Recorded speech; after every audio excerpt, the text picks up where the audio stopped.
Assalamualaikum warahmatullahi wabarakatuh. Halo semuanya, perkenalkan nama saya Helena Antari dari jurusan Pendidikan Sejarah Untirta dengan NIM 2288240063. Saya dari kelas 3A.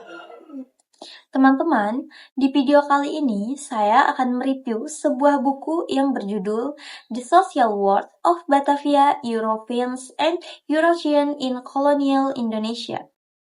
Tepatnya, saya akan mereview di bagian bab 2 dan juga bab 3. Gimana? Gak sabar kan mau dengerin? Ya udah, yuk jangan lama-lama, langsung aja.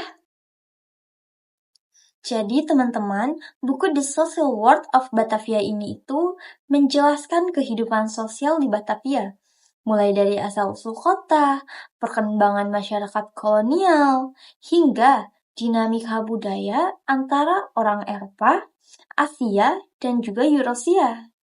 Nah, tapi dikarenakan saya di sini hanya akan mereview di bagian bab 2 dan juga bab 3, maka fokus saya sekarang ini hanya ada pada bagian bagaimana masyarakat kolonial ini tumbuh dan bagaimana kejaringan sosial di Batavia pada abad ke-18 ini terbentuk.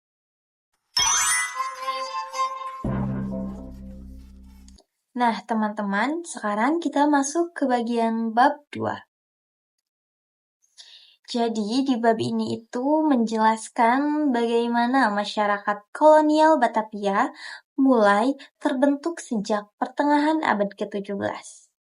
Struktur sosial, hukum, dan ekonomi sudah mapan sejak tahun 1640-an.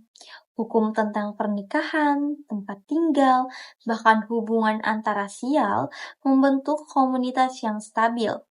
Dengan munculnya kelompok Kreoleo dan juga Eurasia, VOC ini memberikan kesempatan terbatas bagi orang Asia dan keturunan campuran.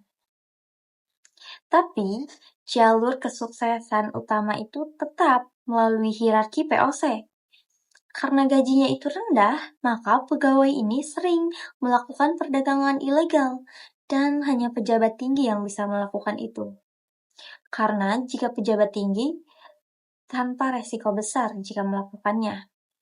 Kekuasaan politik pun semakin lokal. Pemilihan gubernur, jenderal, lebih sering ditentukan di Batavia daripada di Amsterdam. Pada akhirnya, kolonial elit terbentuk dari jaringan perkawinan, hubungan keluarga, dan kesempatan bertahan hidup lebih lama di Asia.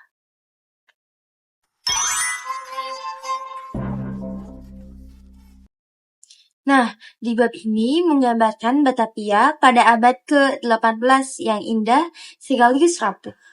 Kota berkembang dengan kanal, bangunan megah, dan juga villa di luar tembok kota. Namun, penyakit tropis seperti malaria, kolera, dan juga tifus membuat banyak elit pindah ke pedesaan hingga ke Bogor. Lahan-lahan luas menjadi simbol status tempat berkembangnya budaya Eurasia yang khas. Struktur sosial semakin berlapis. Keluarga elit membangun kekuasaan melalui perkawinan strategis. Budak dari berbagai daerah Asia memperkaya budaya lokal dan juga komunitas Eurasia semakin menegaskan identitasnya. Di bab ini menekankan bagaimana Batavia tidak lagi sekedar kota perdagangan, melainkan pusat kebudayaan kolonial yang menyebar ke pedesaan di sekitarnya. Kedua bab ini menunjukkan transformasi Batavia dari benteng dagang menjadi masyarakat kolonial dengan dinamika sosial yang sangat kompleks. Taylor juga bahkan menekankan bahwa masyarakat kolonial bukan hanya sekadar perpanjangan dari Eropa, melainkan hasil pencampuran budaya Asia-Eropa dan struktur kekuasaannya tetap timpang. Orang Asia, budak, dan juga keturunan campuran sering terjebak dalam posisi subordinat. Sementara elit VOC menjaga monopoli politik dan juga ekonomi. Di sisi lain, di bab 3 tadi memperlihatkan paradoks Batavia, dipuji keindahannya, tapi sebenarnya kota itu rapuh karena wabah penyakit dan ketergantungan pada eksploitasi lahan serta tenaga kerja paksa. Membaca kedua bab ini membuat saya sadar bahwa Batavia bukan hanya sekadar kota Belanda di timur, tapi juga sebuah ruang pertemuan budaya yang sangat rumit. Saya juga terkesan bagaimana identitas Eurasia tumbuh bukan sekedar politik sampingan, kolonialisme, tetapi juga sebuah budaya baru yang bertahan hingga sekarang.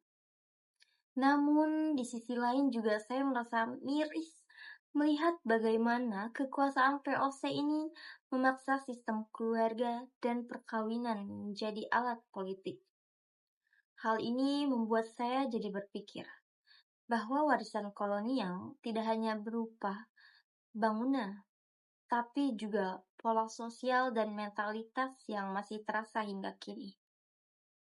Kalau kita lihat dari bab 2 dan juga bab 3, Batavia memang bukan sekedar kota dagang, tapi juga tempat lahirnya masyarakat baru yang terbentuk dari pertemuan budaya, kepentingan, dan juga ketimpangan. Dari cerita ini, kita jadi ingat kalau sejarah itu bukan cuma deretan peristiwa lama, tapi juga sesuatu yang membentuk siapa kita hari ini. Karena itu, yuk teman-teman, kita mulai hargai sejarah, biar setiap jejak masa lalu bisa jadi pelajaran berharga buat langkah ke depan. Nah, itu dia tadi review buku dari saya. Semoga apa yang saya sampaikan tadi bisa kalian pahami dan juga bisa membuat kalian jadi lebih menghargai sejarah. Karena videonya memang sudah selesai, jadi saya, Helin Antari, pamit undur diri. Terima kasih yang sudah menonton dan jangan lupa tunggu video selanjutnya.